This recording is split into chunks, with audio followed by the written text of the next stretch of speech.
Alright, বেশ কিছু আমার কাস্টমার কিন্তু এখন আমার সাথে রিচ আউট করতেছে এবং বলতেছে, ভাই মার্কেটিং তো করতেছি, কন্টেন্ট পাবলিশ করতেছি, কিন্তু কাস্টমার তো আসতেছে না, লিড আসতেছে না, লিড আসলেও প্রপারলি কনভার্ট হচ্ছে না। কেন হচ্ছে না?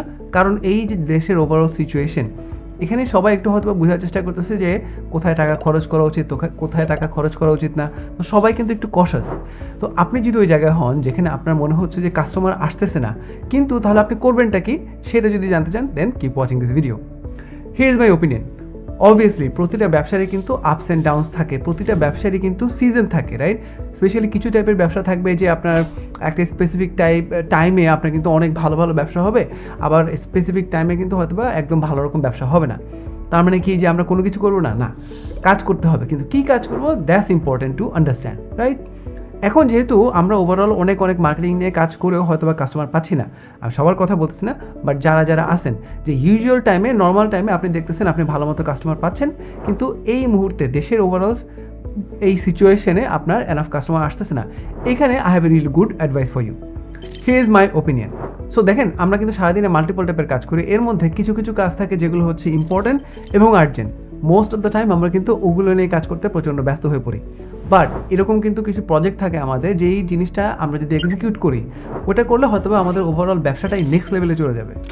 এই টাইপের বেশ কিছু প্রজেক্ট কিন্তু আমরা এক্সিকিউট করি না। কেন করি না মাঝে মধ্যে? কারণ ওটা হয়তো বা আর্জেন্ট না, এটা কিন্তু হয়তো বা এরকম না যে এখনই কাজটা করতে হবে, এখনই কাজটা করলে জিনিসটা অনেক ভালো হবে। উদাহরণ দিই, হয়তো বা আপনার একটা CRM নাই, কাস্টমার রিলেশনশিপ ম্যানেজমেন্ট সিস্টেম, এটা আপনার নাই। আপনি জানেন যে এটা হলে ওভারঅল কনভার্সনটা কিন্তু অনেক বেড়ে যাবে, কিন্তু আপনি কখনো ইনস্টল করার টাইম পান না, আপনি হয়তো এটাকে ইমপ্লিমেন্ট করার টাইম পাচ্ছেন না। ওটা কিন্তু আপনার এখন করা উচিত। হয়তো বা আপনার ওয়েবসাইটটা অনেক দিন আপডেট করা হয় না এবং আপনি জানেন আপনার ওয়েবসাইটটাকে আপডেট করতে হবে, কিন্তু অন্যান্য কাজের মধ্যে থাকার কারণে যেহেতু ওইটা খুব একটা আর্জেন্ট মনে হয় না আপনি কিন্তু হয়তো বা করতে পারেননি। অ্যাট দ্য সেম টাইম আপনি জানেন এই নতুন ওয়েবসাইটটা যখন লঞ্চ করবেন এবং এই ওয়েবসাইটে যখন পারফরমেন্স অনেক ভালো থাকবে, আপনার হয়তো বা কনভার্সন আরও অনেক বেড়ে যাবে, রাইট? এই রকম আপনি একটু বোঝার চেষ্টা করেন মার্কেটিংয়ের জায়গা থেকে, সেলসের জায়গা থেকে, আপনার কী কী টাইপের প্রজেক্ট আছে, ছোট হোক বড় হোক, যেই প্রজেক্টগুলো অনেক দিন ধরে পড়ে রয়েছে, যেই প্রজেক্ট নিয়ে আপনি কাজ করার টাইমই পাচ্ছিলেন না, ওই প্রজেক্টগুলো নিয়ে কিন্তু আপনি ডেফিনেটলি কাজ করতে পারেন। সেকেন্ড আরেকটা যে জিনিস বলবো সেটা হচ্ছে, দেখেন আমরা অবভিয়াসলি এটা নিয়ে কমপ্লেন করি যে এখন কাস্টমার নাই, বাট যখন আবার কাস্টমার আসা শুরু করবে তখন যাতে আমরা কোনো কিছুর জন্য বসে না থাকি।